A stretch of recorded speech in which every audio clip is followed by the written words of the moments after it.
Muchato uri kuuya. Muchato ndo uchagadzirisa zvinhu zvese zviri kunetsa vana veZimbabwe kana kuti nyika yeZimbabwe. Handizivi kuti ndingachiti chiporofita here. Handizivi kuti mafake prophets ndo zvaanoita here paanoita zviporofita zvavo zvefake. So I think this might be just one of fake prophecies yangu yandagadzirawo.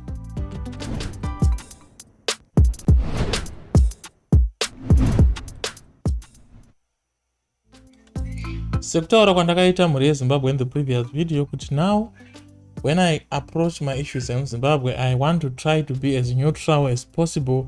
Izvi zvakanakira kuti tinzwanane semhuri yeZimbabwe. Tisangomhanye kunongedzerana zvigunwe, tukana kana kuaccusana. Pana akambonzwa here statement rinotiro kingdoms only fall from within. Handizivi kana ariwo mawords andashandisa chaiwo, but I've been watching a lot of movies. Some might say my mind has been corrupted by movies, but this statement ndakasangana naro mamovie akawanda rinotaura kuti kingdom inodonha from within. You don't attack a kingdom from outside, you attack a kingdom from within. So this is a special message to those vanofungidzira kuti ZANU-PF iri wrong pane zvairi kuita uye ZANU-PF inofana kubviswa pachigaro. Let me tell you something. I have an idea. If I call it a vision, maybe that would be blasphemy. Because ndenda kutonzi ndiri kutaura chiporofita chefake and I'm prophesying falsely. What do I mean? I'm saying pari kudiwa a wedding, and the wedding is coming, and the wedding has already started. The preparations have already started for this wedding. What is this wedding? Vamwe venyu vangada kuziva kuti muchato uyu ndeupi. Muchato wandiri kutaura uri pakati pevaviri, murume nemudzimai. Murume ndiani? Murume is the ruling party, ZANU-PF. Mudzimai is the opposition. Nevamwe vane pfungwa dzavanofungidzira kuti dzakaita parallel neZANU-PF. Muongororo yandaitawo nezera rangu nekupenga kwangu neruzivo rushoma irworwo, I always tell people that I'm not well vexed in the politics. I've seen that there is need of the becoming of or the marriage between the bride and the bridegroom. Opposition and the ruling party. I want to ask you a question. What do you think is going to happen if one day in parliament ma MPs ese opposition akangoti isusu tato ku ZANU-PF, tato vanhu veZANU-PF? What do you think is going to happen in parliament? Think deep. Think deep.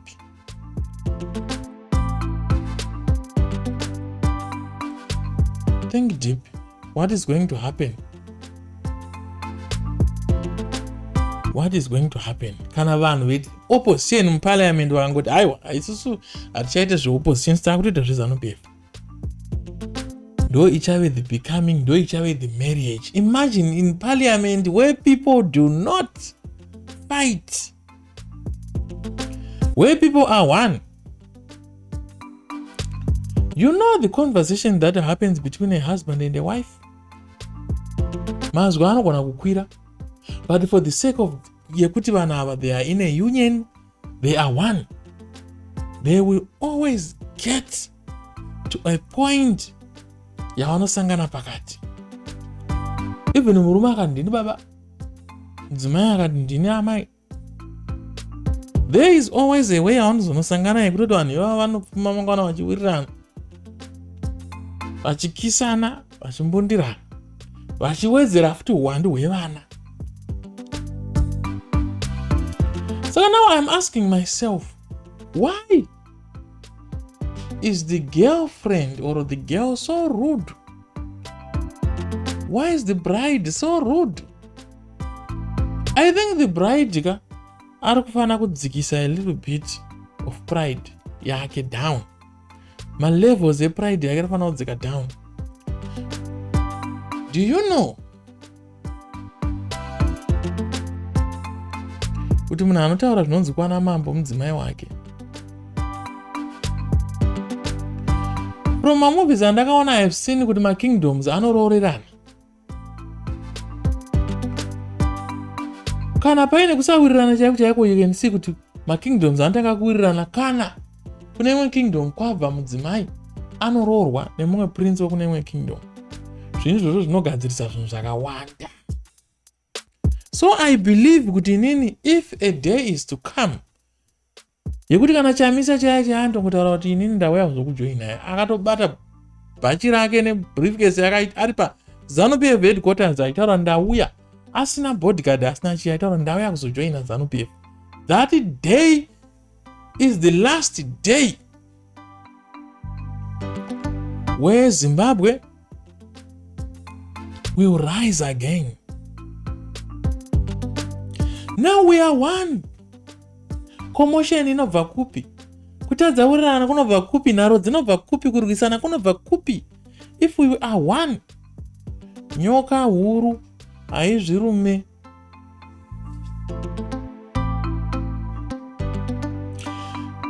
Tiri tega tichitanga kutoona ninga zvaari kuita handizvo. Ninga ari kuita corruption, ningi wanyanya, ningi dzora volume.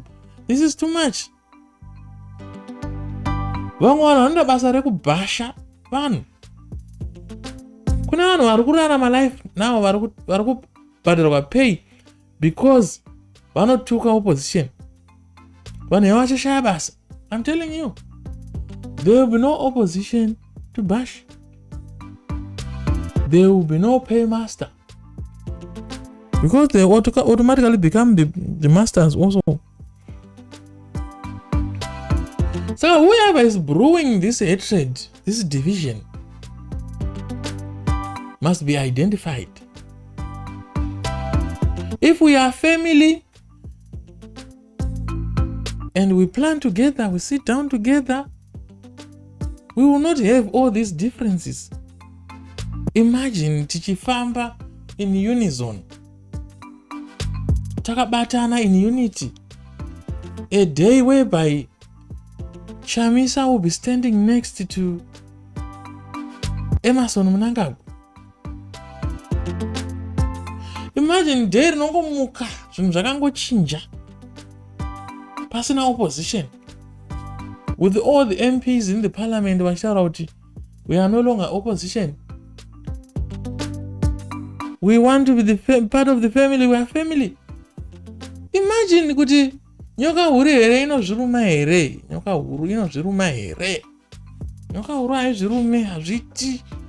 Hakuna munhu anozvitekenyedza akaseka. Kuoma kwakaita life kumaZimbabwe nefriction iripo iyi, it is because we are not one. Now I'm starting to believe in a one-party state, because when you look at the countries like China, you are going to see how they are developing. You know, it takes time. One day, it takes time. But remember in the previous video, I told you kuti kune vanhu vanorarama kana kuti vanoraramiswa nemvunga.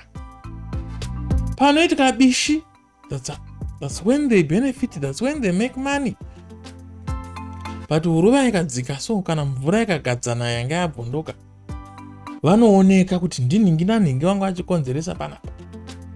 Saka I'm just praying for that day kuti riuye, rekuti huruva inodzika, mvura inodzikama, and we get to identify our differences as a country, as a nation. Because handisi kubenefita from this mvonga, from this boiling, from this turmoil, from this instability. I'm not a benefactor. I'm not getting anything out of it. Imagine the country where we are all one. Yatiri kutora minda tese, yatiri kugoverana munda tese.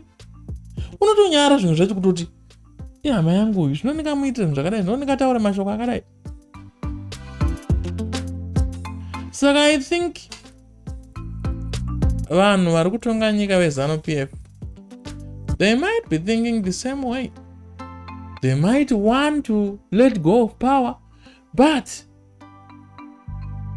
havasi kuona vari kuda kupa vacho vari prepared, because you know pane zvimwe zvinhu zvinofanira kuzikanwa, zvinofanira kuitwa zviri sacred. You understand? Kana mwana mukomana chaiye kuti azonzi azopiwa unzi ndiye ari kusara netsvimbo, anenge atotestwa, atraiwa, tested and tried. Ndiri kunyeperai, we are still lacking in a lot of things. Zvinoda kugadziriswa. A lot needs to be fixed. A lot needs to be fixed. Sakani, I believe kuti the opposition ikanororana neruling party, pachashaika hondo, pachashaika kusagadzikana, pachave nestability. Tinenge tapinda muzone isina turmoil, muzone yekuti the frequency iri stable, iri kunyatsobata masaisai. Then we'll be able to identify where the real problems are. If my problems are not exposed kwa ega, my problems are exposed kwa ningi ndo vari kukonzesa ningi. Guys, ngatigadzise zvinhu izvi, ngatigadzise nepakati. Saka I'm just praying now, I'm just waiting for that to happen, whereby inini weZANU-PF and we ruling party, we opposition party, I see the next door or the next person as family, as one with me. You know, when we become one, that fusion, you know, elementary zvakawanda.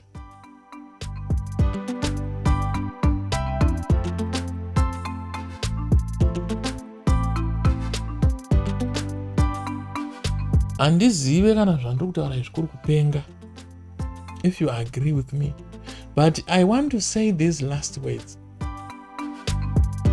You can only disagree with me kana uri munhu anorarama in chaos. If you want chaos, it means you are benefiting from it. But kana uri munhu anorarama zviri genuine and you know the chaos is not good, then you are on my side. We don't want chaos anymore. We want a revolution. We want to move. We want to leave this all behind. Imagine mwana paradzi akambopengereka akaenda, but he later came back and they settled their difference with the father, and the father akauraya whatever zvakauraya zvainge zvakakora zvine mafuta, and they reunited. I don't know how I can say this in better words, but if there is somebody out there, please, to say this better than me, please make another video and say this better than me. So the marriage is coming, and the marriage is the only thing that is going to make a difference in our nation of Zimbabwe. If you think zvataura zvine musoro, let me know in the comment section. If you think kuti hazvina musoro ndanga ndichipenga, let me know also in the comment section. But inini ndo pandasvika, ndo pandari.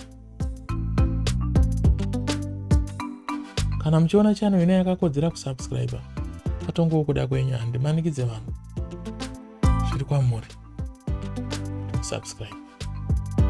Asi I'm thinking by the end of this year, target yangu yekuricha is at least 100k subscribers. Kana chichikwanisa kupfuura ngazvipfuure, because zvinenge zviri worth it.